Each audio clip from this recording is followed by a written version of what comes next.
ঈদের রাত, ঈদের রাতে ইবাদত করা, ঈদের রাতে ইবাদত করা, আনন্দ ফুর্তি করতে যাইয়া আল্লাহকে ভুলে না যাওয়া। নবীজি বলেন, যারা ঈদুল আজহা, ঈদুল ফিতরের রাতে ইবাদত বন্দেগী করে, ঈদের খুশিতে আল্লাহকে যদি না ভুলে রাতে ইবাদত করে, কিয়ামতের ময়দানে সবাই আতঙ্কিত থাকলেও ওই ব্যক্তির কপালে কোনো আতঙ্কের ছাপ থাকবে না। সমস্ত কিয়ামতের ভয় আল্লাহ রাব্বুল আলামিন দূর করে দিবেন।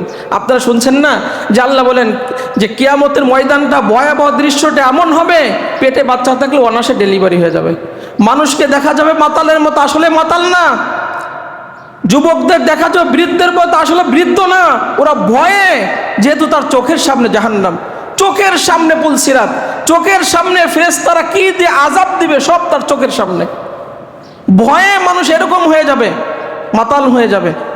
এই জন্য আল্লাহ রাব্বুল আলামিন হাবিব বলেন, ওই ভয় যদি তোমরা কাটাইতে চাও, এই ঈদের রাতে, দুই ঈদের রাতে আল্লাহর ইবাদত করবা। দুই ঈদের রাতে আল্লাহর ইবাদত তুমি যদি করো, আল্লাহ রাব্বুল আলামিন খুশি হয়ে ওই কিয়ামতের বিভীষিকাময় ভয় আল্লাহ রাব্বুল আলামিন দূর করে দিবেন। আজকে